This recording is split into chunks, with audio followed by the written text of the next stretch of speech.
जन गण मन, प्रधानमंत्री का विश्व को नए भारत का विजन, प्रधानमंत्री का संदेश सबसे पहले देश। और इसी विजन के साथ, इस संकल्प के साथ और संकल्पों की सिद्धि के साथ आप देख रहे थे दिल्ली के लाल किले की प्राचीर से लगातार 10वीं बार प्रधानमंत्री नरेंद्र मोदी का संबोधन, जिसमें प्रधानमंत्री ने भारत के अमृतकाल के लिए आने वाले 25 वर्षों का संकल्प रखा, तो वहीं आजाद भारत की गौरव गाथा का गुणगान भी किया।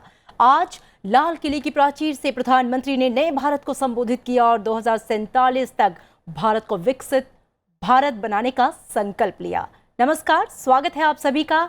आप देख रहे हैं संसद टीवी, मैं हूं आपके साथ अमृता चौरसिया। संसद टीवी की ओर से आपको स्वतंत्रता दिवस की हार्दिक शुभकामनाएं। आइए आपको बताते हैं प्रधानमंत्री ने आज 77वें स्वतंत्रता दिवस के अवसर पर क्या कुछ खास कहा, उनकी बातें आपको बताएंगे। लेकिन सबसे पहले शुरुआत करेंगे प्रधानमंत्री की उस कविता से जो प्रधानमंत्री ने अपने भाषण के अंत में पढ़ी।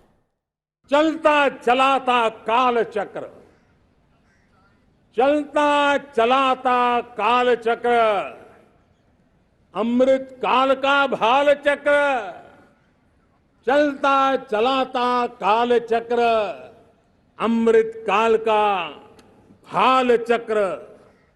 सबके सपने, सबके सपने अपने सपने, सबके सपने अपने सपने, पनपे सपने सारे, सबके सपने अपने सपने, पनपे सपने सारे।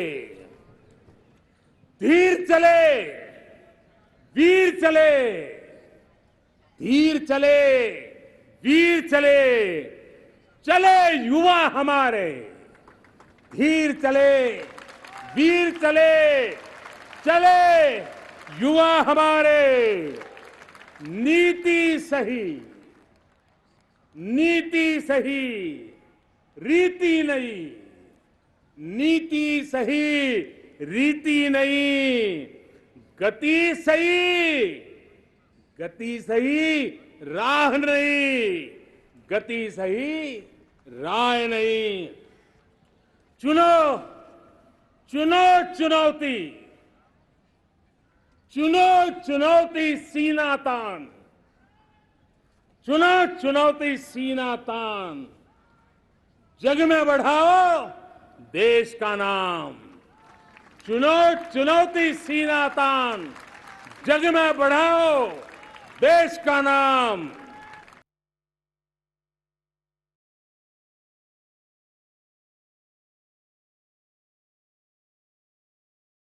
तो प्रधानमंत्री ने इस मौके पर कहा, आज अपने भाषण में देश को विकसित भारत बनाने के संकल्प के साथ कि देश के लिए बलिदान देने वालों को मेरा नमन। हम दुनिया के सबसे बड़े लोकतंत्र हैं, 140 करोड़ लोग मेरे परिवारजन हैं।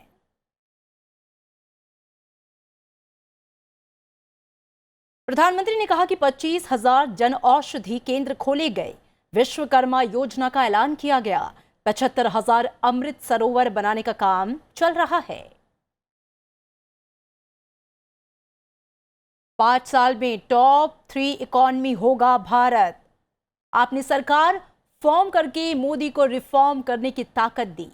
प्रधानमंत्री कहा कि हमने 8 करोड़ नए कारोबार शुरू किए।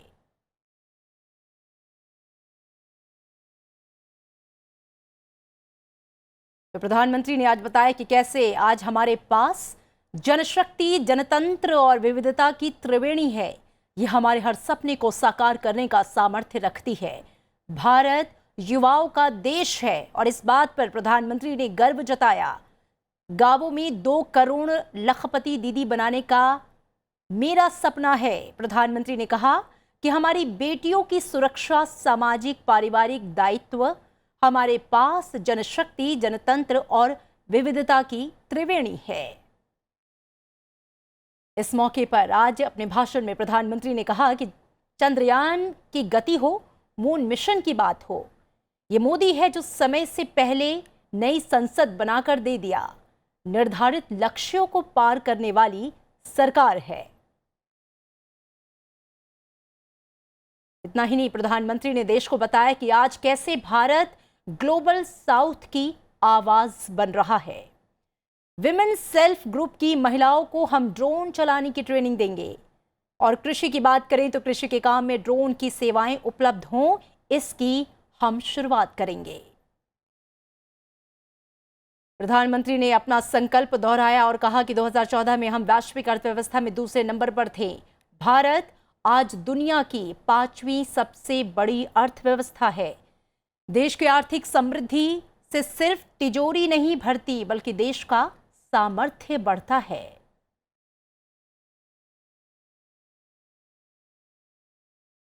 और आइए आपको बताते हैं कि प्रधानमंत्री ने अपने संबोधन में आज क्या कहा। लगातार लाल किले की प्राचीर से 10वीं बार प्रधानमंत्री का संबोधन, और इस मौके पर प्रधानमंत्री ने देश का विजन जो है वो पूरी दुनिया के सामने रखा और बताया कि कैसे भारत अब नए भारत में परिवर्तित हो चुका है। बदलते भारत की तस्वीर पूरी दुनिया देख रही है, सराह रही है और उसको मान रही है। विश्व के पटल पर भारत उभरती हुई ताकत के रूप में। लगातार 10वीं बार प्रधानमंत्री का संबोधन, और इस मौके पर प्रधानमंत्री ने देश की अर्थव्यवस्था को विकसित देशों की श्रेणी में लाने के अपने लक्ष्य को दोहराया। कहा कि कैसे जो अमृतकाल शुरू हो चुका है, आने वाले 25 वर्षों में देश किस गति से नए अवसरों को तलाशते हुए आगे बढ़ेगा, इसका रोड मैप प्रधानमंत्री ने रखा और बताया। 140 करोड़ परिवारजन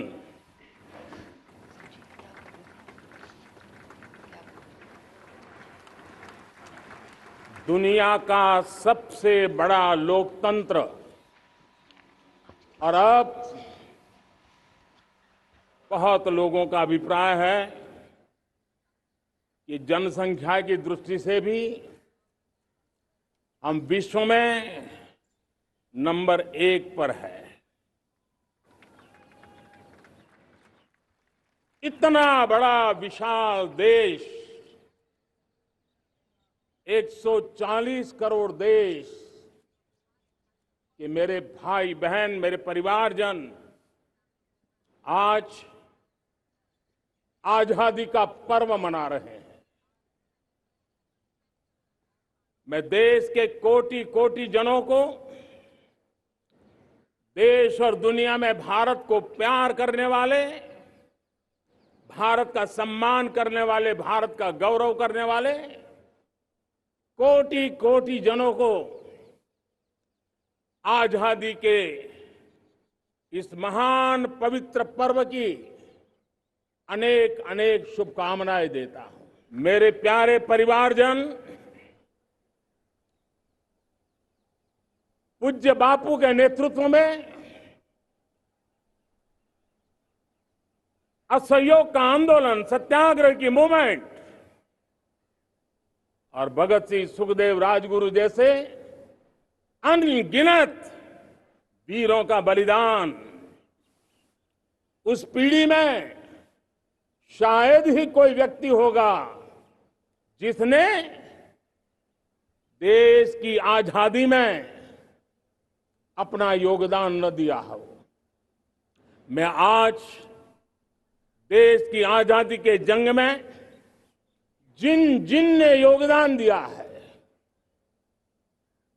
बलिदान दिए हैं, त्याग किया है, तपस्या की है, उन सबको आदरपूर्वक नमन करता हूं, उनका अभिनंदन करता हूं।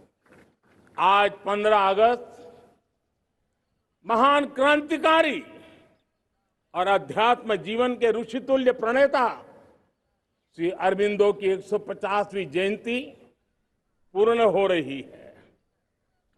ये वर्ष स्वामी दयानंद सरस्वती के 150वीं जयंती का वर्ष है। ये वर्ष रानी दुर्गावती के 500वीं जन्मशती का बहुत ही पवित्र अवसर है, जो पूरा देश बड़े धामधूम से मनाने वाला है। ये वर्ष मीराबाई, भक्ति योग की सिरमौर मीराबाई के 525 वर्ष का भी ये पावन पर्व है।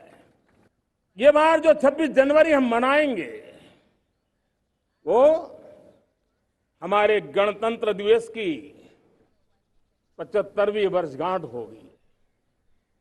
अनेक प्रकार से अनेक अवसर, अनेक संभावनाएं राष्ट्र निर्माण में जुटे रहने के लिए पल पल नई प्रेरणा, पल पल नई चेतना, पल पल सपने, पल पल संकल्प, शायद इससे बड़ा कोई अवसर नहीं हो सकता। इस बार प्राकृतिक आपदा ने देश के अनेक हिस्सों में अकल्पनीय संकट पैदा किए। जिन परिवारों ने इस संकट में सहन किया है, मैं उन सभी परिवारजनों के प्रति अपनी संवेदना प्रकट करता हूं और राज्य और केंद्र सरकार मिलकर के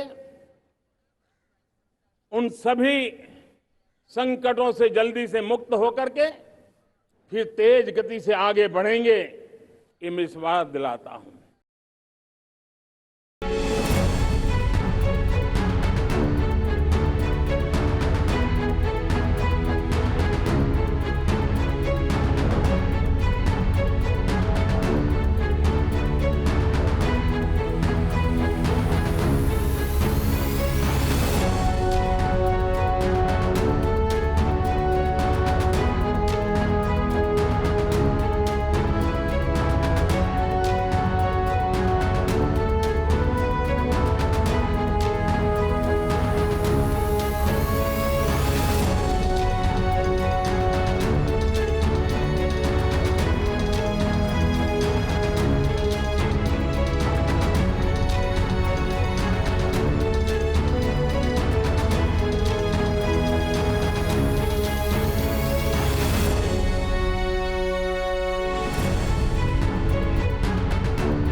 लाल किले की प्राचीर से लगातार 10वीं बार प्रधानमंत्री नरेंद्र मोदी का संबोधन, और इस संबोधन की मुख्य बातें हम आप तक पहुंचा रहे हैं। लगातार बने रहिए संसद टीवी के साथ। फिलहाल रुकेंगे एक छोटे से ब्रेक के लिए।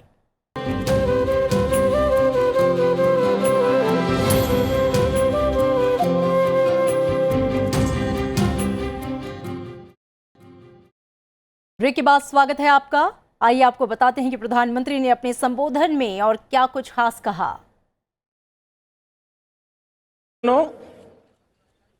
पिछले कुछ सप्ताह नॉर्थ ईस्ट में, विशेषकर मणिपुर में और हिंदुस्तान के भी अन्य कुछ भागों में, लेकिन विशेषकर मणिपुर में जो हिंसा का दौर चला, कई लोगों को अपना जीवन खोना पड़ा, मां बेटियों के सम्मान के साथ खिलवाड़ हुआ। लेकिन कुछ दिनों से लगातार शांति की खबरें आ रही हैं। देश मणिपुर के लोगों के साथ है। देश मणिपुर के लोगों को पिछले कुछ दिनों से जो शांति बनाए रखी है, उस शांति के पर्व को आगे बढ़ाएं और शांति से ही समाधान का रास्ता निकलेगा। और राज्य और केंद्र सरकार मिलकर के उन समस्याओं के समाधान के लिए भरपूर प्रयास कर रही है, करती रहेगी। जब हम इतिहास की तरफ नजर करते हैं तो इतिहास में कुछ पल ऐसे आते हैं जो अपनी अमिट छाप छोड़ करके जाते हैं और उसका प्रभाव सदियों तक रहता है। और कभी कभी शुरुआत में वो बहुत छोटा लगता है, छोटी सी घटना लगती है, लेकिन वो अनेक समस्याओं की जड़ बन जाती है। हमें याद है 1000-1200 साल पहले इस देश पर आक्रमण हुआ। एक छोटे से राज्य के छोटे से राजा का पराजय हुआ, लेकिन तब पता तक नहीं था कि एक घटना भारत को 1000 साल की गुलामी में फंसा देगी। और हम गुलामी में जकड़ते गए, जो आया लूटता गया, जो जिसका मन चाहा हम पे आके सवार हो गया। कैसा विपरीत काल रहा होगा वो 1000 साल का। मेरे प्यारे परिवारजनों, घटना छोटी क्यों ना हो, लेकिन 1000 साल तक प्रभाव छोड़ के रही है। लेकिन मैं आज इस बात का जिक्र इसलिए करना चाहता हूं कि भारत के वीरों ने इस कालखंड में कोई भूभाग ऐसा नहीं था, कोई समय ऐसा नहीं था जब उन्होंने देश की आजादी के लौ को गलता न रखा हो, बलिदान की परंपरा न बनाई हो।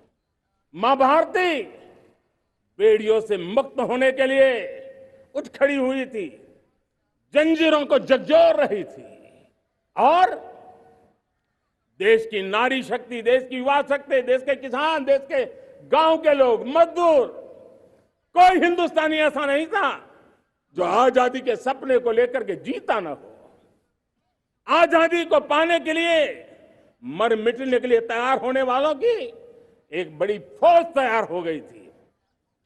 जेलों में जवानी खपाने वाले अनेक महापुरुष हमारे देश की आजादी को, इन गुलामी की बेड़ियों को तोड़ने के लिए लगे हुए थे। मेरे प्यारे परिवारजनों, जन चेतना का वो व्यापक रूप, त्याग और तपस्या का वो व्यापक रूप, जन जन के अंदर एक नए विश्वास जगाने वाला वो पल आखिरकार 1947 में देश आजाद हुआ। 1000 साल की गुलामी में संजोए हुए सपने देशवासी पूरे करते हुए देखे कि भारत के ऐसे अमृत काल में, ये अमृत काल का पहला वर्ष है, या तो हम जवानी में जी रहे हैं या हम मां भारती की गोद में जन्म ले चुके हैं। और ये कालखंड, मेरे शब्द लिख करके रखिए मेरे प्यारे परिवारजनों, इस कालखंड में जो हम करेंगे, जो कदम उठाएंगे, जितना त्याग करेंगे, तपस्या करेंगे, सर्वजन हिताय सर्वजन सुखाय, एक के बाद एक फैसले लेंगे, आने वाले 1000 साल का देश का स्वर्णिम इतिहास उससे अंकुरित होने वाला है। इस कालखंड में होने वाली घटनाएं आगामी 1000 साल के लिए इसका प्रभाव पैदा करने वाली है। गुलामी की मानसिकता से बाहर निकला हुआ देश पंच प्राण को समर्पित होकर के एक नए आत्मविश्वास के साथ आज आगे बढ़ रहा है। नए संकल्पों को सिद्ध करने के लिए वो जी जान से जुड़ रहा है। मेरी भारत माता, जो कभी ऊर्जा का सामर्थ्य था लेकिन राख के ढेर में दबी पड़ी थी, वो भारत मां 140 करोड़ देशवासियों के पुरुषार्थ है, उनकी चेतना से, उनकी ऊर्जा से फिर एक बार जागृत हो चुकी है। मां भारती जागृत हो चुकी है और मैं साफ देख रहा हूं दोस्तों, यही कालखंड है, पिछले 9-10 साल हमने अनुभव किया है। विश्व भर में भारत की चेतना के प्रति, भारत के सामर्थ्य प्रति एक नया आकर्षण, नया विश्वास, नई आशा पैदा हुई है। और ये प्रकाश पुंज जो भारत से उठा है, वो विश्व को उसमें अपने लिए ज्योति नजर आ रही है। विश्व को एक नया विश्वास पैदा हो रहा है। आज पूरे विश्व में वहां देशों की उम्र ढल रही है, ढलाव पर है, तब भारत युवान की तरफ ऊर्जावान होकर के बढ़ रहा है। कितने बड़े गौरव का कालखंड है कि आज 30 साल की कम आयु की जनसंख्या दुनिया में सर्वाधिक कहीं है तो ये मेरे भारत मां की गोद में है, ये मेरे देश में है। और 30 साल से कम उम्र की नौजवान हो मेरे देश के पास हो, कोटि कोटि भुजाएं हो, कोटि कोटि मस्तिष्क हो, कोटि कोटि सपने, कोटि कोटि संकल्प हो, तो भाइयों बहनों, मेरे प्रिय परिवारजनों, हम इच्छित परिणाम प्राप्त करके रह सकते हैं। मेरे प्यारे परिवारजनों, देश का भाग्य ऐसी घटनाएं बदल देती है, यह सामर्थ्य देश के भाग्य को बदल देता है। भारत 1000 साल की गुलामी और आने वाले 1000 साल के भव्य भारत के बीच में पड़ाव पर हम खड़े हैं, एक ऐसी संधि पर खड़े हैं। और इसलिए अब हमें न रुकना है, न दुविधा में जीना है। मेरे देश की 100 जितनी स्कूल ऐसी हैं जहां के बच्चे सैटेलाइट बना करके सैटेलाइट छोड़ने की तैयारियां कर रही हैं। आज हजारों टिंकरिंग लैब नए वैज्ञानिकों का गर्भाधान कर रही है। आज हजारों टिंकरिंग लैब लाखों बच्चों को साइंस और टेक्नोलॉजी की राह पर आगे बढ़ने के लिए प्रेरणा दे रही है। मैं मेरे देश के नौजवानों को कहना चाहता हूं, अवसरों की कमी नहीं है। आप जितने अवसर चाहेंगे, ये देश आसमान से भी ज्यादा अवसर आपने देने का सामर्थ्य रखता है। मेरे प्यारे परिवारजनों, पिछले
देश के नाम प्रधानमंत्री के संबोधन की मुख्य बातें हम आप तक पहुंचा रहे हैं। फिलहाल यहाँ वक्त एक छोटे से ब्रेक का। ब्रेक के बाद दोबारा हाजिर होंगे।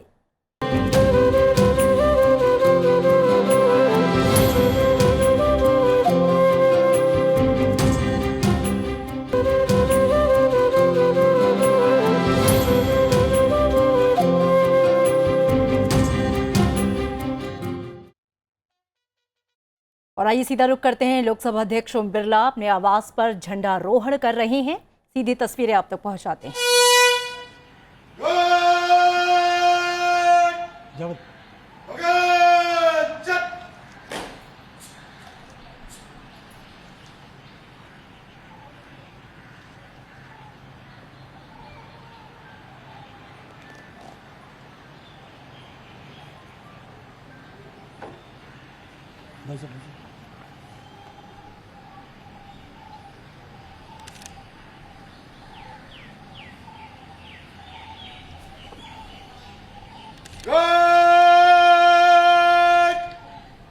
राष्ट्रीय सैल्यूट लंबे चल।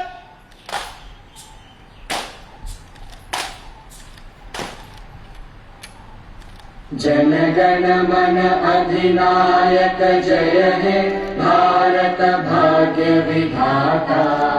पंजाब सिंध गुजरात मराठा द्राविड़ उत्कल गंगा।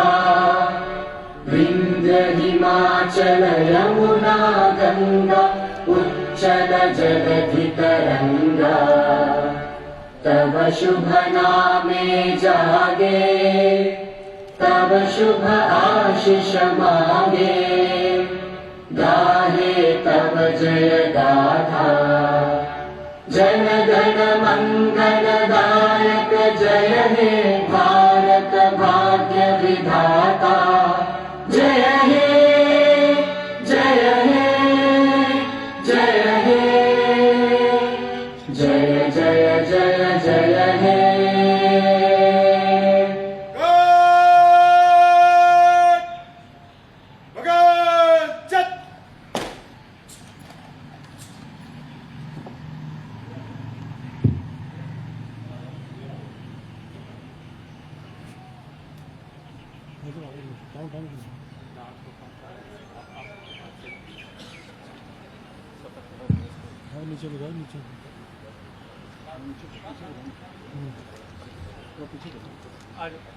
सर बैक नहीं सर प्लीज कवर कर रहे हैं सर सर कवर कर रहे हैं आप। आशीष भाई अपना भैया पीछे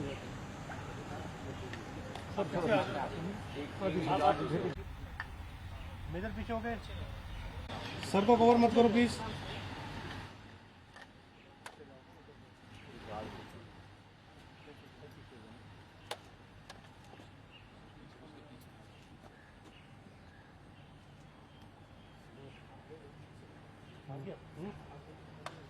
नहीं चलने दे ठीक है। शोल्डर पे गिरते नहीं वैसे ठीक शोल्डर पे गिरते नहीं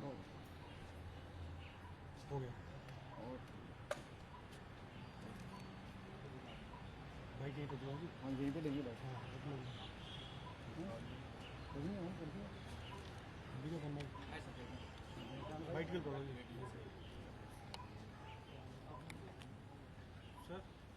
सर अभी 2 मिनट में। हाँ चलो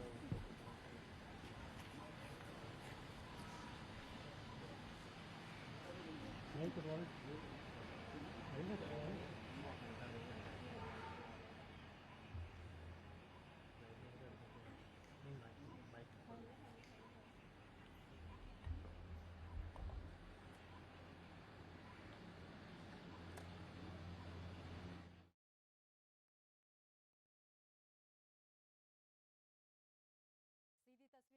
अपनी टीवी स्क्रीन पर देश आज़ादी का 77वां महापर्व मना रहा है और इस मौके पर लोकसभा अध्यक्ष ओम बिरला अपने आवास पर ध्वज वंदन के बाद वहां मौजूद लोगों को मिठाइयां वितरित करते हुए और आज़ादी के इस महापर्व की शुभकामनाएं देते हुए सीधी तस्वीरें आपके सामने।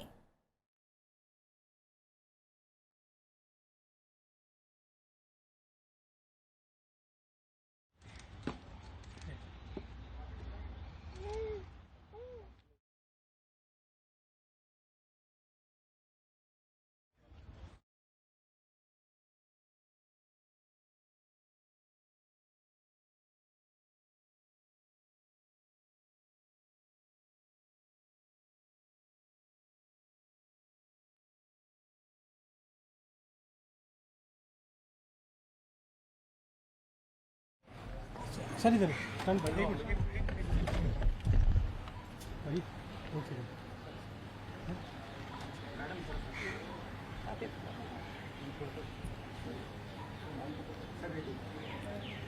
स्वतंत्रता दिवस की देशवासियों को बहुत बहुत शुभकामनाएं, बधाई।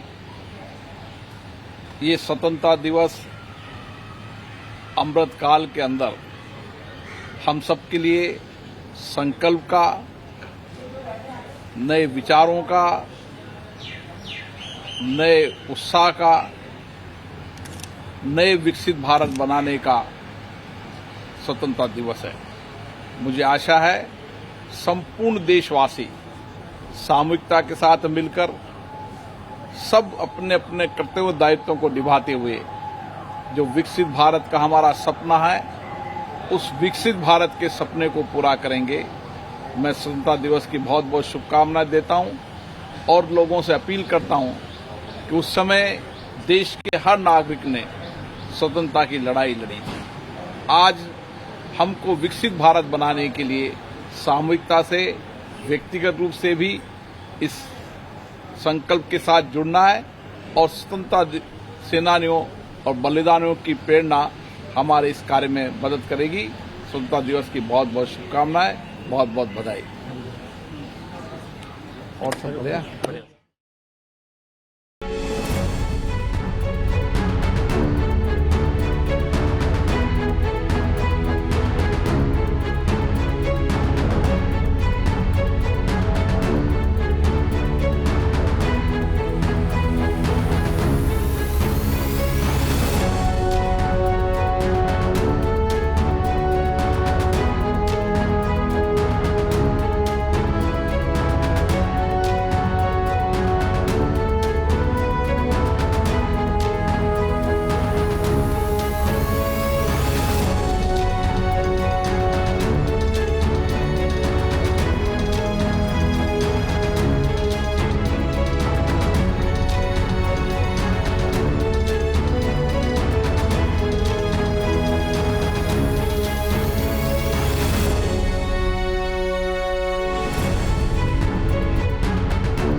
तो आज का दिन आज़ादी का जश्न मनाने का दिन है। आज का दिन अपनी उपलब्धियों को याद करने का दिन है और प्रधानमंत्री ने लाल किले के प्राचीर से जो मुख्य बातें कही हैं वो हम आप तक पहुंचा रहे हैं। आइए एक बार फिर से सुनते हैं प्रधानमंत्री ने क्या कुछ खास कहा। प्रधानमंत्री ने कहा कि देश के लिए बलिदान देने वालों को मेरा नमन। हम दुनिया के सबसे बड़े लोकतंत्र हैं। 140 करोड़ लोग मेरे परिवारजन हैं। इस मौके पर पीएम ने कहा कि 25,000 जन औषधि केंद्र खोले गए। विश्वकर्मा योजना का ऐलान किया गया। 75,000 अमृत सरोवर बनाने का काम चल रहा है। प्रधानमंत्री ने दुनिया को बताया कि 5 साल में टॉप 3 इकॉनमी में होगा भारत। आपने सरकार फॉर्म करके मोदी को रिफॉर्म करने की ताकत दी। प्रधानमंत्री ने देशवासियों से कहा, हमने 8 करोड़ नए कारोबार शुरू किए। उन्होंने कहा कि आज हमारे पास जनशक्ति है, जनतंत्र है और विविधता की त्रिवेणी है। यह हमारे हर सपने को साकार करने का सामर्थ्य रखती है। भारत युवाओं का देश है और इस बात पर हमें गर्व है। प्रधानमंत्री ने कहा कि गांवों में 2 करोड़ लखपति दीदी बनाने का मेरा सपना है। हमारी बेटियों की सुरक्षा सामाजिक पारिवारिक दायित्व है। हमारे पास जनशक्ति, जनतंत्र और विविधता की त्रिवेणी है। उन्होंने कहा कि चंद्रयान की गति हो, मून मिशन की बात हो, ये मोदी है जो समय से पहले नई संसद बनाकर दे दिया। निर्धारित लक्ष्यों को पार करने वाली सरकार है आपके पास। उन्होंने कहा कि आज भारत ग्लोबल साउथ की आवाज बन रहा है। विमेन सेल्फ ग्रुप की बात हो तो महिलाओं को हम ड्रोन चलाने की ट्रेनिंग देंगे। कृषि के काम में ड्रोन की सेवाएं उपलब्ध हों, इसकी हम शुरुआत करेंगे। उन्होंने बताया कि 2014 में हम वैश्विक अर्थव्यवस्था में दूसरे नंबर पर थे। आज भारत दुनिया की 5वीं सबसे बड़ी अर्थव्यवस्था है। देश की आर्थिक समृद्धि ये सिर्फ तिजोरी नहीं भरती, बल्कि देश का सामर्थ्य बढ़ता है। और आज प्रधानमंत्री ने जब अपने भाषण को समाप्त किया तो बहुत ही जोशीली कविता देशवासियों को सुनाई। आइए सुनते हैं प्रधानमंत्री ने क्या कहा। चलता चलाता काल चक्र, चलता चलाता काल चक्र, अमृत काल का भाल चक्र। चलता चलाता काल चक्र, अमृत काल का भाल चक्र। सबके सपने, सबके सपने अपने सपने, सबके सपने अपने सपने, पनपे सपने सारे, सबके सपने अपने सपने, पनपे सपने सारे। धीर चले वीर चले, धीर चले वीर चले, चले युवा हमारे। धीर चले वीर चले, चले युवा हमारे। नीति सही, नीति सही, रीति नहीं। नीति सही, रीति नहीं। गति सही, गति सही, राह नहीं। गति सही, राह नहीं। चुनो चुनो चुनौती, चुनो चुनौती सीना तान, चुनो चुनौती सीना तान। जग में बढ़ाओ देश का नाम। चुनो चुनौती सीना तान, जग में बढ़ाओ देश का नाम। तो बहुत सी महत्वपूर्ण बातें जो प्रधानमंत्री ने आज अपने संबोधन में कही। आइए एक बार फिर से सुनते हैं उनके संबोधन की खास बातें। मेरे प्यारे परिवारजनों, पिछले कुछ सप्ताह नॉर्थ ईस्ट में, विशेषकर मणिपुर में और हिंदुस्तान के भी अन्य कुछ भागों में, लेकिन विशेषकर मणिपुर में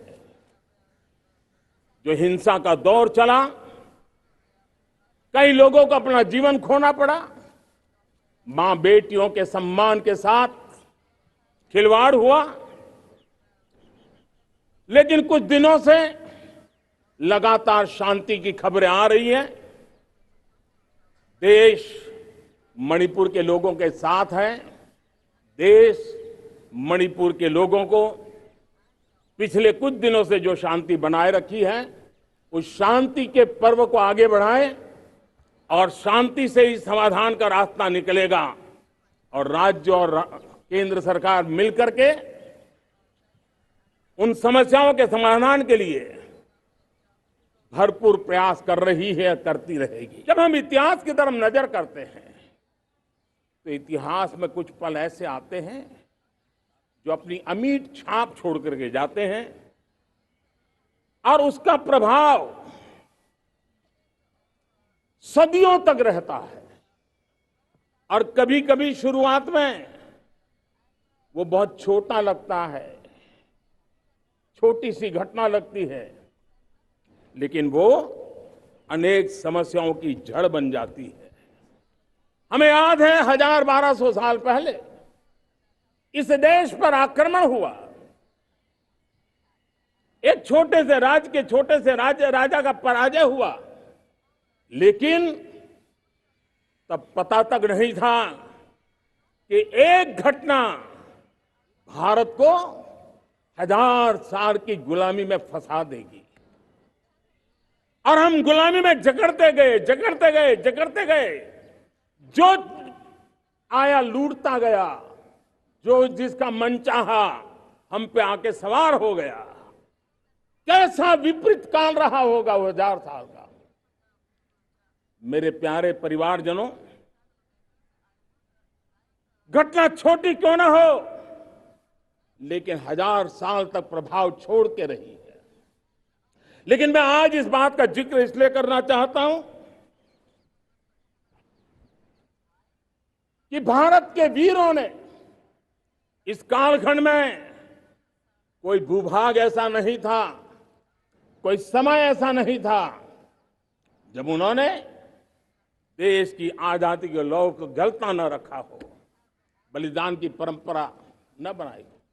मां भारती बेड़ियों से मुक्त होने के लिए उठ खड़ी हुई थी, जंजीरों को झकझोर रही थी, और देश की नारी शक्ति, देश की युवा शक्ति, देश के किसान, देश के गांव के लोग, मजदूर, कोई हिंदुस्तानी ऐसा नहीं था जो आजादी के सपने को लेकर के जीता न हो। आजादी को पाने के लिए मर मिटने के लिए तैयार होने वालों की एक बड़ी फौज तैयार हो गई थी। जेलों में जवानी खपाने वाले अनेक महापुरुष हमारे देश की आजादी को, इन गुलामी की बेड़ियों को तोड़ने के लिए लगे हुए थे। मेरे प्यारे परिवारजनों, जन चेतना को वो व्यापक रूप, त्याग और तपस्या का वो व्यापक रूप, जन जन के अंदर एक नए विश्वास जगाने वाला वो पल आखिरकार 1947 में देश आजाद हुआ। 1000 साल की गुलामी में संजोए हुए सपने देशवासी पूरे करते हुए देखे। मेरे प्यारे परिवारजनों, राष्ट्रीय चेतना वो एक ऐसा शब्द है जो हमें चिंताओं से मुक्त कर रहा है। और आज वो राष्ट्रीय चेतना ये सिद्ध कर रही है कि भारत का सबसे बड़ा सामर्थ्य बना है भरोसा, भारत का सबसे बड़ा सामर्थ्य बना है विश्वास। जन जन में हमारा विश्वास, जन जन का सरकार पर विश्वास, जन जन का देश के उज्जवल भविष्य पर विश्वास, और विश्व का भी भारत के प्रति विश्वास। ये विश्वास हमारी नीतियों का है, हमारी रीति का है। भारत के उज्जवल भविष्य को जिस निर्धारित मजबूत कदमों से हम आगे बढ़ा रहे हैं उसका है। भाइयों बहनों, मेरे प्यारे परिवारजनों, ये बात निश्चित है कि भारत का सामर्थ्य और भारत की संभावनाएं विश्वास की नई बुलंदियों को पार करने वाली है। और ये विश्वास की नई बुलंदियां नए सामर्थ्यों को लेकर के चलनी चाह रही है। दुनिया ने एक नया वर्ल्ड ऑर्डर आकार लिया था। मैं साफ साफ देख रहा हूं कि कोरोना के बाद एक नया विश्व ऑर्डर, एक नया ग्लोबल ऑर्डर, एक नया जियोपॉलिटिकल इक्वेशन ये बहुत तेजी से आगे बढ़ रहा है। जियोपॉलिटिकल इक्वेशन की सारे व्याख्याएं बदल रही है, परिभाषाएं बदल रही है। और मेरे प्यारे परिवारजनों, आप गौरव करेंगे, बदलते हुए विश्व को शेप देने में आज मेरे 140 करोड़ देशवासियों, आपका सामर्थ्य नजर आ रहा है। आप निर्णायक मोड़ पर खड़े हैं और कोरोना काल में भारत ने जिस प्रकार से देश को आगे बढ़ाया, दुनिया ने हमारे सामर्थ्य को देखा है। जब दुनिया की सप्लाई चेन तहस नहस हो गई थी, बड़ी बड़ी अर्थव्यवस्थाओं पर दबाव था, उस समय भी हमने कहा था हमें विश्व का विकास देखना है तो मानव केंद्रीय होना चाहिए, मानवीय संवेदनाओं से भरा हुआ होना चाहिए और तब जाकर के समस्याओं का सही समाधान निकालेंगे। और कोविड ने हमें सिखाया है, यह हमें मजबूर किया है, लेकिन मानवीय संवेदनाओं को छोड़ करके हम विश्व का कल्याण नहीं कर सकते। आज जो भारत ने कमाया है वो दुनिया में स्थिरता की गारंटी लेकर के आया है। दोस्तों, अब न हमारे मन में, न 140 करोड़ मेरे परिवारजनों के मन में और न ही दुनिया के मन में कोई इफ्स है, कोई बट्स है। विश्वास बन चुका है। मेरे प्यारे देशवासियों, अब गेंद हमारे पाले में है। हमें अवसर जाने नहीं देना चाहिए, हमें मौका छोड़ना नहीं चाहिए। भारत में मैं मेरे देशवासियों का इसलिए भी अभिनंदन करता हूं कि मेरे देशवासियों में एक नीर विवेक का सामर्थ्य है, समस्याओं की जड़ों को समझने का सामर्थ्य है। और इसलिए 2014 में मेरे देशवासियों ने 30 साल के अनुभव के बाद तय किया कि देश को आगे ले जाना है तो स्थिर सरकार चाहिए, मजबूत सरकार चाहिए, पूर्ण बहुमत वाली सरकार चाहिए। और देशवासियों ने एक मजबूत और स्थिर सरकार बनाई। और 3 दशकों के जो अनिश्चितता का कालखंड था, जो अस्थिरता का कालखंड था, जो राजनीतिक मजबूरियों से देश जकड़ा हुआ था, उससे मुक्ति मिली। मेरे प्यारे परिवारजनों, देश के पास आज एक ऐसी सरकार है, वो सर्वजन हिताय सर्वजन सुखाय, देश के संतुलित विकास के लिए समय का पल पल और जनता की पाई पाई, जनता की भलाई के लिए लगा रही है। और मेरी सरकार, मेरे देशवासियों का मन एक बात से जुड़ा हुआ है। हमारे हर निर्णय, हमारे हर दिशा, उसका एक ही मानदंड है, नेशन फर्स्ट, राष्ट्र प्रथम। और राष्ट्र प्रथम यही दूरगामी परिणाम, सकारात्मक परिणाम पैदा करने वाला है। देश में बड़े स्तर पर काम हो रहा है। और लेकिन मैं कहना चाहूंगा, 2014 में आपने एक मजबूत सरकार बनाई और मैं कहता हूं 2014 में और 2019 में आपने एक सरकार फॉर्म की तो मोदी में रिफॉर्म करने की हिम्मत आई। आपने ऐसी सरकार फॉर्म की कि मोदी को रिफॉर्म की हिम्मत आई। और जब मोदी ने एक के बाद एक रिफॉर्म किए तो मेरे ब्यूरोक्रेसी के लोग, मेरे लाखों हाथ पैर जो हिंदुस्तान के कोने कोने में सरकार के हिस्से के रूप में काम कर रहे हैं, उन्होंने ब्यूरोक्रेसी ने ट्रांसफॉर्म करने के लिए परफॉर्म करने की जिम्मेवारी बखूबी निभाई और उन्होंने परफॉर्म करके दिखाया और जनता जनार्दन जुड़ गई तो वो ट्रांसफॉर्म होता भी नजर आ रहा है। और इसलिए रिफॉर्म, परफॉर्म, ट्रांसफॉर्म, ये कालखंड अब भारत के भविष्य को गढ़ रहा है।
संकल्प से होती है सिद्धि। और प्रधानमंत्री ने बताया कि कैसे चुनौतियों को अवसरों में बदलते हुए संकल्प लिया गया, जो कि सिद्धि की ओर आगे बढ़ता ही जा रहा है। फिलहाल यहां रुकेंगे एक और छोटे से ब्रेक के लिए। आप देखते रहिए संसद टीवी।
आप देख रहे हैं संसद टीवी और लगातार आपको दिखा रहे हैं प्रधानमंत्री नरेंद्र मोदी के आज के संबोधन की मुख्य बातें। तो आइए और देखते हैं प्रधानमंत्री ने आज देश की जनता के लिए क्या कुछ खास कहा।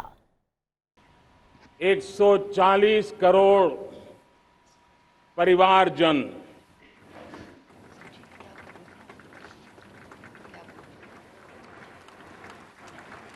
दुनिया का सबसे बड़ा लोकतंत्र, और अब बहुत लोगों का अभिप्राय है कि जनसंख्या की दृष्टि से भी हम विश्व में नंबर 1 पर है। इतना बड़ा विशाल देश, 140 करोड़ देश कि मेरे भाई बहन, मेरे परिवारजन आज आजादी का पर्व मना रहे हैं। मैं देश के कोटि कोटि जनों को, देश और दुनिया में भारत को प्यार करने वाले, भारत का सम्मान करने वाले, भारत का गौरव करने वाले कोटि कोटि जनों को आजादी के इस महान पवित्र पर्व की अनेक अनेक शुभकामनाएं देता हूं। मेरे प्यारे परिवारजन, पूज्य बापू के नेतृत्व में असहयोग का आंदोलन, सत्याग्रह की मूवमेंट और भगत सिंह, सुखदेव, राजगुरु जैसे अनगिनत वीरों का बलिदान, उस पीढ़ी में शायद ही कोई व्यक्ति होगा जिसने देश की आजादी में अपना योगदान न दिया हो। मैं आज देश की आजादी के जंग में जिन जिन ने योगदान दिया है, बलिदान दिए हैं, त्याग किया है, तपस्या की है, उन सबको आदरपूर्वक नमन करता हूं, उनका अभिनंदन करता हूं। आज 15 अगस्त महान क्रांतिकारी और अध्यात्म जीवन के ऋषितुल्य प्रणेता श्री अरबिंदो की 150वीं जयंती पूर्ण हो रही है। ये वर्ष स्वामी दयानंद सरस्वती के 150वीं जयंती का वर्ष है। ये वर्ष रानी दुर्गावती के 500वीं जन्मशती का बहुत ही पवित्र अवसर है, जो पूरा देश बड़े धामधूम से मनाने वाला है। ये वर्ष मीराबाई भक्ति योग की सिरमौर मीराबाई के 525 वर्ष का भी ये पावन पर्व है। ये बार जो 26 जनवरी हम मनाएंगे वो हमारे गणतंत्र दिवस की 75वीं वर्षगांठ होगी। अनेक प्रकार से अनेक अवसर, अनेक संभावनाएं राष्ट्र निर्माण में जुटे रहने के लिए पल पल नई प्रेरणा, पल पल नई चेतना, पल पल सपने, पल पल संकल्प, शायद इससे बड़ा कोई अवसर नहीं हो सकता। इस बार प्राकृतिक आपदा ने देश के अनेक हिस्सों में अकल्पनीय संकट पैदा किए। जिन परिवारों ने इस संकट में सहन किया है, मैं उन सभी परिवारजनों के प्रति अपनी संवेदना प्रकट करता हूं और राज्य और केंद्र सरकार मिलकर के उन सभी संकटों से जल्दी से मुक्त होकर के फिर तेज गति से आगे बढ़ेंगे, ये मैं विश्वास दिलाता हूं। मेरे प्यारे परिवारजनों, पिछले कुछ सप्ताह नॉर्थ ईस्ट में, विशेषकर मणिपुर में और हिंदुस्तान के भी अन्य कुछ भागों में, लेकिन विशेषकर मणिपुर में जो हिंसा का दौर चला, कई लोगों को अपना जीवन खोना पड़ा, मां बेटियों के सम्मान के साथ खिलवाड़ हुआ। लेकिन कुछ दिनों से लगातार शांति की खबरें आ रही हैं। देश मणिपुर के लोगों के साथ है। देश मणिपुर के लोगों को पिछले कुछ दिनों से जो शांति बनाए रखी है, उस शांति के पर्व को आगे बढ़ाएं और शांति से ही समाधान का रास्ता निकलेगा। और राज्य और केंद्र सरकार मिलकर के उन समस्याओं के समाधान के लिए भरपूर प्रयास कर रही है, करती रहेगी।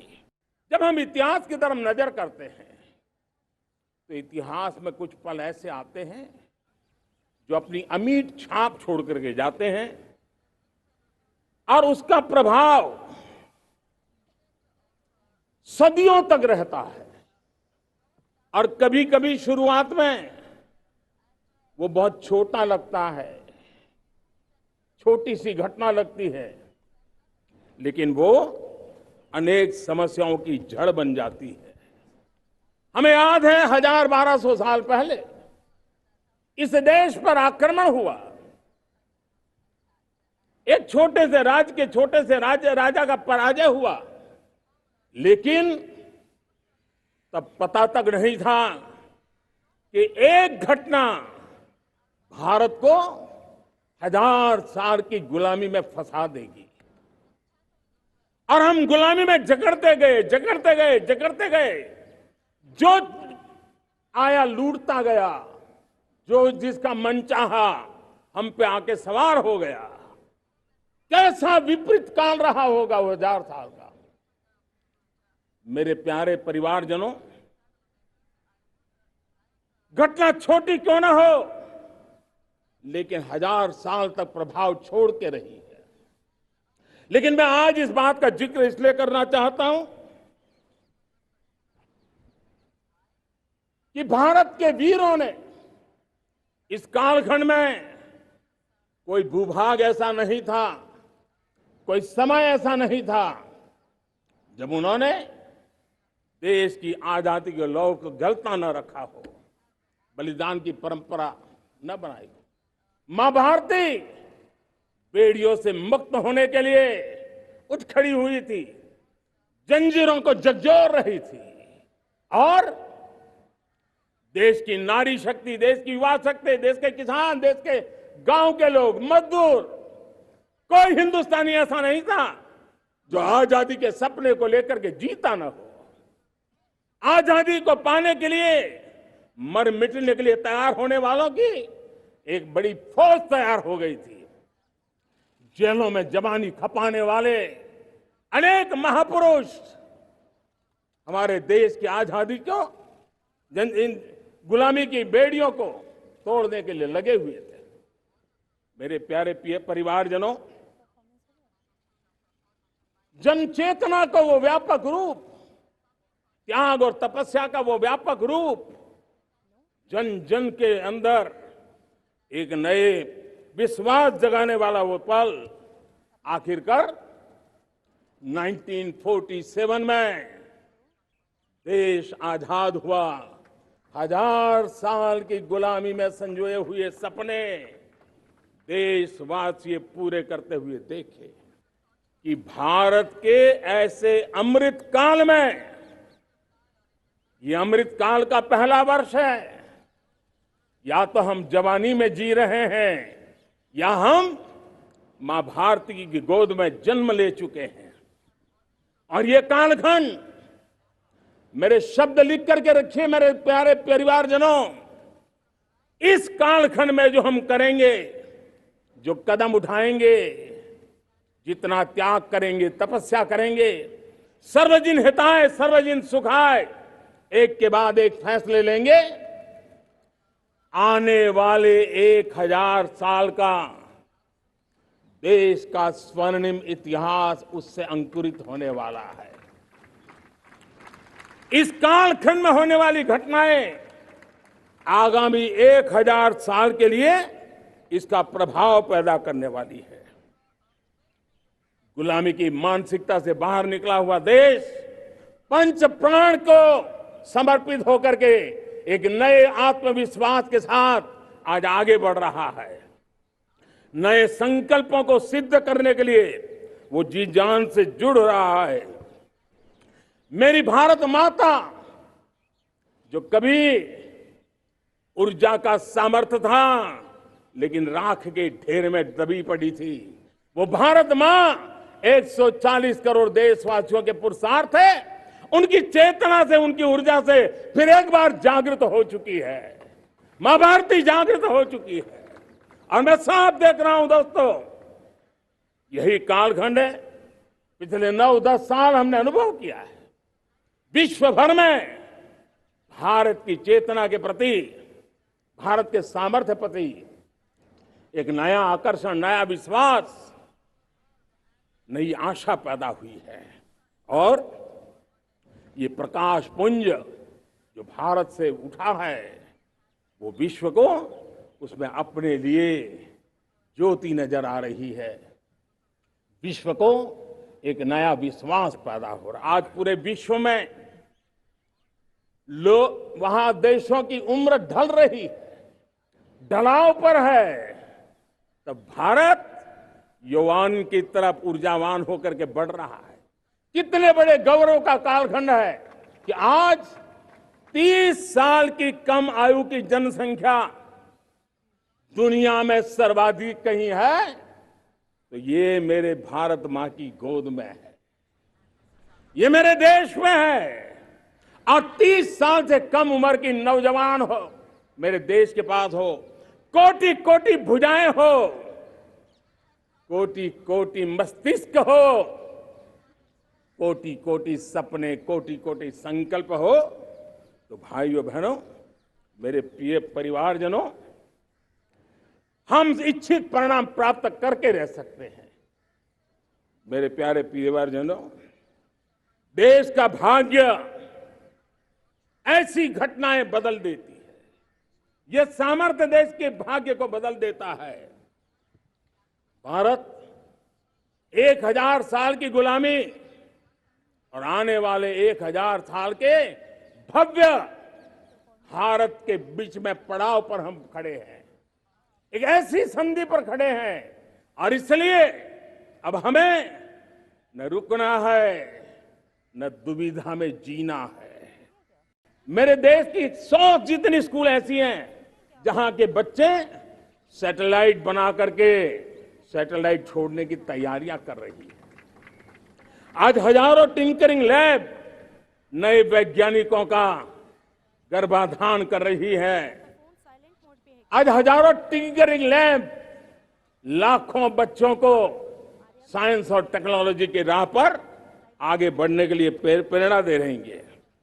मैं मेरे देश के नौजवानों को कहना चाहता हूं, अवसरों की कमी नहीं है। आप जितने अवसर चाहेंगे, ये देश आसमान से भी ज्यादा अवसर आपने देने का सामर्थ्य रखता है। मेरे प्यारे परिवारजनों, राष्ट्रीय चेतना वो एक ऐसा शब्द है जो हमें चिंताओं से मुक्त कर रहा है। और आज वो राष्ट्रीय चेतना ये सिद्ध कर रही है कि भारत का सबसे बड़ा सामर्थ्य बना है भरोसा।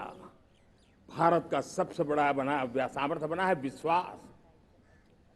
जन जन में हमारा विश्वास, जन जन का सरकार पर विश्वास, जन जन का देश के उज्जवल भविष्य पर विश्वास और विश्व का भी भारत के प्रति विश्वास। ये विश्वास हमारी नीतियों का है, हमारी रीति का है। भारत के उज्जवल भविष्य को जिस निर्धारित मजबूत कदमों से हम आगे बढ़ा रहे हैं, उसका है। भाइयों बहनों, मेरे प्यारे परिवारजनों, ये बात निश्चित है कि भारत का सामर्थ्य और भारत की संभावनाएं विश्वास की नई बुलंदियों को पार करने वाली है।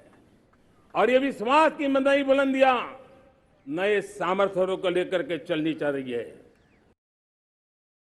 दुनिया ने एक नया वर्ल्ड ऑर्डर आकार लिया था। मैं साफ साफ देख रहा हूं कि कोरोना के बाद एक नया विश्व ऑर्डर, एक नया ग्लोबल ऑर्डर, एक नया जियोपॉलिटिकल इक्वेशन ये बहुत तेजी से आगे बढ़ रहा है। जियोपॉलिटिकल इक्वेशन की सारे व्याख्याएं बदल रही है, परिभाषाएं बदल रही है। और मेरे प्यारे परिवारजनों, आप गौरव करेंगे। बदलते हुए विश्व को शेप देने में आज मेरे 140 करोड़ देशवासियों आपका सामर्थ्य नजर आ रहा है। आप निर्णायक मोड़ पर खड़े हैं। और कोरोना काल में भारत ने जिस प्रकार से देश को आगे बढ़ाया, दुनिया ने हमारे सामर्थ्य को देखा है। जब दुनिया की सप्लाई चेन तहस नहस हो गई थी, बड़ी बड़ी अर्थव्यवस्थाओं पर दबाव था, उस समय भी हमने कहा था हमें विश्व का विकास देखना है तो मानव केंद्रीय होना चाहिए, मानवीय संवेदनाओं से भरा हुआ होना चाहिए, और तब जाकर के समस्याओं का सही समाधान निकालेंगे। और कोविड ने हमें सिखाया है, यह हमें मजबूर किया है, लेकिन मानवीय संवेदनाओं को छोड़ करके हम विश्व का कल्याण नहीं कर सकते। आज जो भारत ने कमाया है वो दुनिया में स्थिरता की गारंटी लेकर के आया है। अब न हमारे मन में, न 140 करोड़ मेरे परिवारजनों के मन में, और न ही दुनिया के मन में कोई इफ्स है, कोई बट्स है। विश्वास बन चुका है। मेरे प्यारे देशवासियों, अब गेंद हमारे पाले में है। हमें अवसर जाने नहीं देना चाहिए, हमें मौका छोड़ना नहीं चाहिए। भारत में मैं मेरे देशवासियों का इसलिए भी अभिनंदन करता हूं कि मेरे देशवासियों में एक नीर विवेक का सामर्थ्य है, समस्याओं की जड़ों को समझने का सामर्थ्य है। और इसीलिए 2014 में मेरे देशवासियों ने 30 साल के अनुभव के बाद तय किया कि देश को आगे ले जाना है तो स्थिर सरकार चाहिए, मजबूत सरकार चाहिए, पूर्ण बहुमत वाली सरकार चाहिए। और देशवासियों ने एक मजबूत और स्थिर सरकार बनाई। और 3 दशकों के जो अनिश्चितता का कालखंड था, जो अस्थिरता का कालखंड था, जो राजनीतिक मजबूरियों से देश जकड़ा हुआ था, उससे मुक्ति मिली। मेरे प्यारे परिवारजनों, देश के पास आज एक ऐसी सरकार है, वो सर्वजन हिताय सर्वजन सुखाय, देश के संतुलित विकास के लिए समय का पल पल और जनता की पाई पाई, जनता की भलाई के लिए लगा रही है। और मेरी सरकार, मेरे देशवासियों का मन एक बात से जुड़ा हुआ है। हमारे हर निर्णय, हमारे हर दिशा, उसका एक ही मानदंड है, नेशन फर्स्ट, राष्ट्र प्रथम। और राष्ट्र प्रथम यही दूरगामी परिणाम, सकारात्मक परिणाम पैदा करने वाला है। देश में बड़े स्तर पर काम हो रहा है।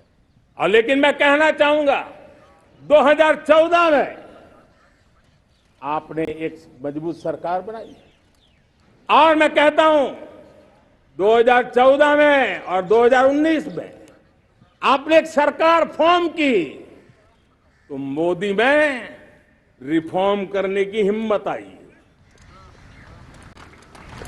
आपने ऐसी सरकार फॉर्म की कि मोदी को रिफॉर्म की हिम्मत आई। और जब मोदी ने एक के बाद एक रिफॉर्म किए, तो मेरे ब्यूरोक्रेसी के लोग, मेरे लाखों हाथ पैर जो हिंदुस्तान के कोने कोने में सरकार के हिस्से के रूप में काम कर रहे हैं, उन्होंने ब्यूरोक्रेसी ने ट्रांसफॉर्म करने के लिए, परफॉर्म करने की जिम्मेवारी बखूबी निभाई। और उन्होंने परफॉर्म करके दिखाया, और जनता जनार्दन जुड़ गई, तो वो ट्रांसफॉर्म होता भी नजर आ रहा है। और इसलिए रिफॉर्म, परफॉर्म, ट्रांसफॉर्म, ये कालखंड अब भारत के भविष्य को गढ़ रहा है।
और आइए यहाँ रुकेंगे एक छोटे से ब्रेक के लिए। आप देखते रहिए संसद टीवी।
स्वागत है आप सभी का। एक बार फिर से आप देख रहे हैं संसद टीवी और एक बार फिर से आप सभी को संसद टीवी की ओर से स्वतंत्रता दिवस की हार्दिक शुभकामनाएं। प्रधानमंत्री के संबोधन की मुख्य बातें हम आप तक पहुंचा रहे हैं, जिसमें देश का विजन, देश का लक्ष्य और प्रगति के पथ पर आगे बढ़ते भारत की तस्वीर दिखाई दे रही है। आइए सुनते हैं प्रधानमंत्री ने क्या कुछ खास कहा।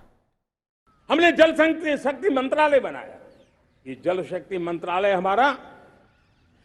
हमारे देश के एक एक देशवासियों को पीने का शुद्ध पानी पहुंचे, पर्यावरण की रक्षा के लिए पानी के प्रति संवेदनशील व्यवस्थाएं विकसित हो, उस पर हम बल रहे हैं। हमारे देश में कोरोना के बाद दुनिया देख रही है होलिस्टिक हेल्थ केयर, ये समय की मांग है। हमने अलग आयुष मंत्रालय बनाया और योग और आयुष आज दुनिया में अपना परचम लहरा रहे हैं। हमने दुनिया को हमारे कमिटमेंट के कारण विश्व का हमारे प्रति ध्यान गया है। अगर हम ही हमारे इस सामर्थ्य को नकार देंगे तो फिर दुनिया कैसे स्वीकार करेगी। लेकिन जब मंत्रालय बना तो दुनिया को भी उसका मूल्य समझ में आया। मत्स्य पालन, हमारा इतना बड़ा समुद्री तट, हमारे कोटि कोटि मछुआरे भाई बहन, उनका कल्याण भी हमारे दिलों में है।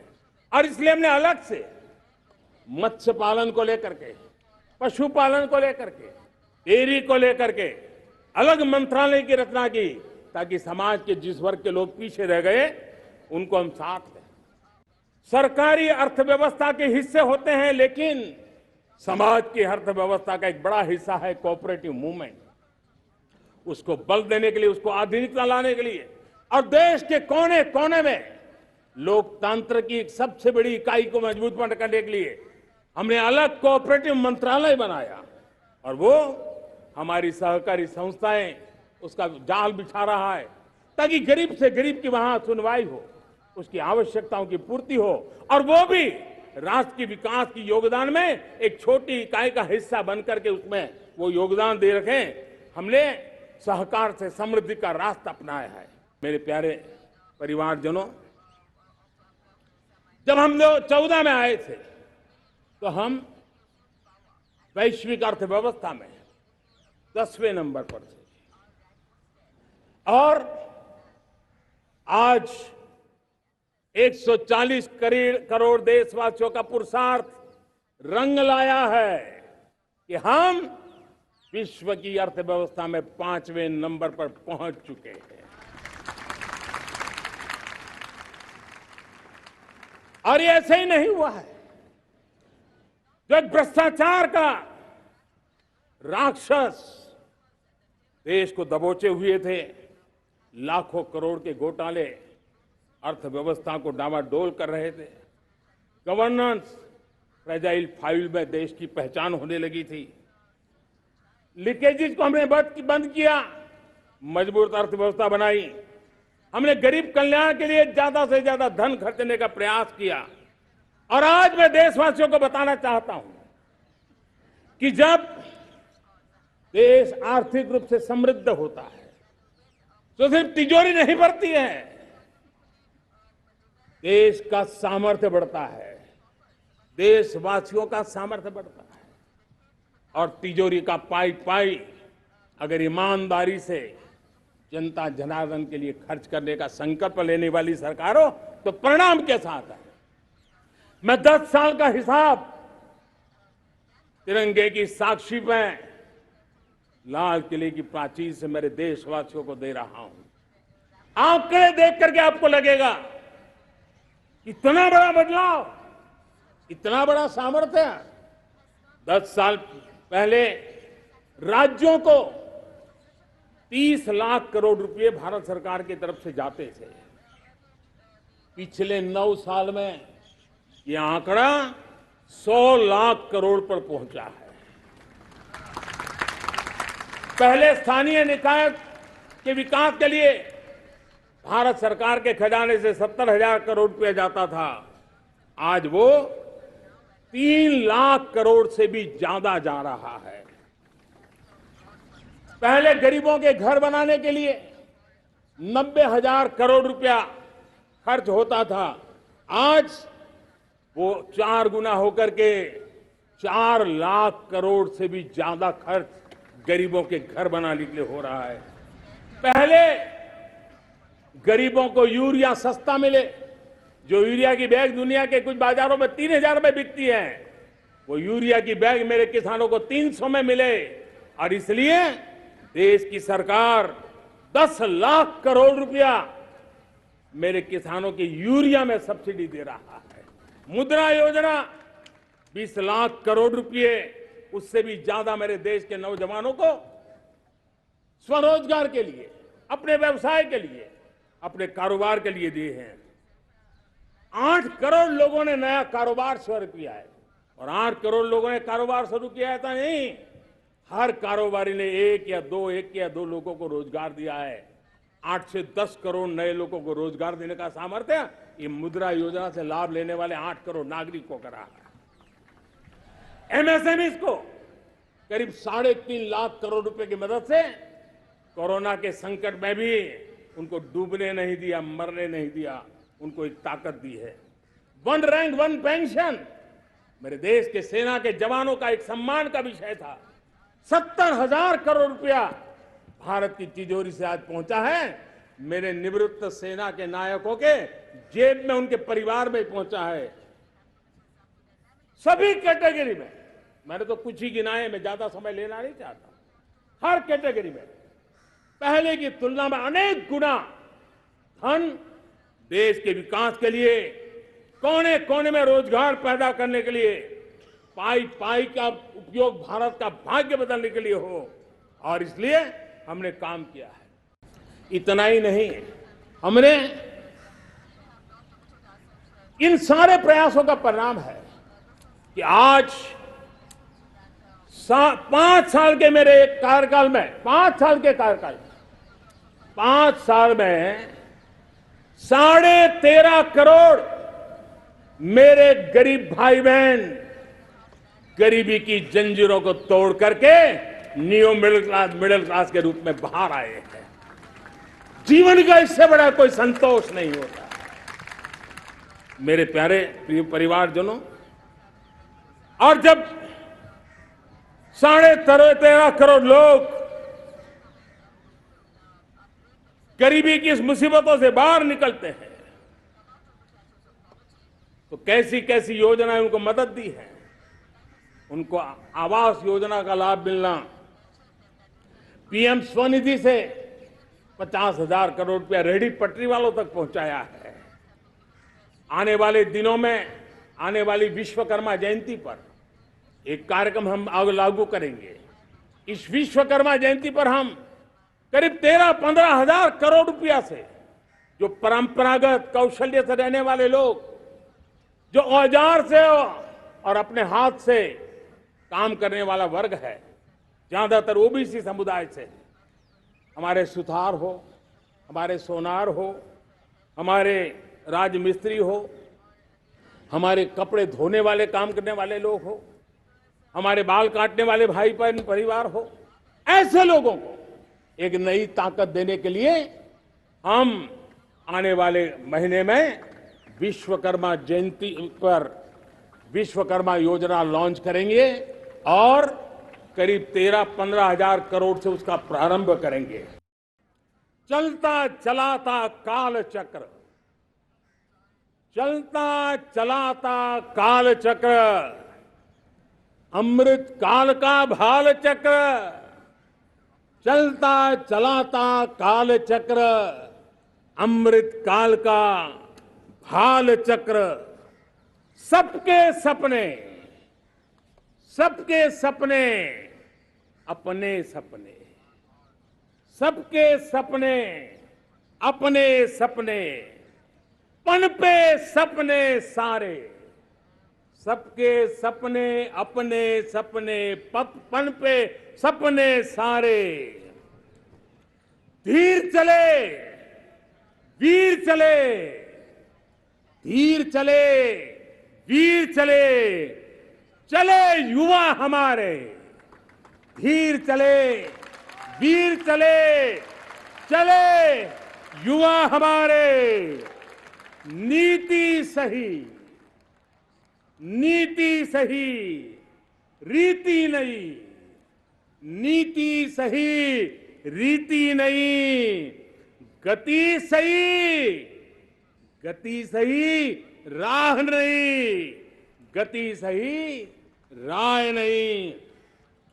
चुनो, चुनो चुनौती, चुनो चुनौती सीना तान, चुनो चुनौती सीना तान। जग में बढ़ाओ देश का नाम, चुनो चुनौती सीना तान, जग में बढ़ाओ देश का नाम। तो प्रधानमंत्री की इस जोशपूर्ण कविता के साथ अब आपसे इजाजत लेंगे, लेकिन एक बार फिर से संसद टीवी की ओर से आप सभी को स्वतंत्रता के इस महापर्व की हार्दिक शुभकामनाएं। देखते रहिए संसद टीवी, रखिए अपना ख्याल। नमस्कार।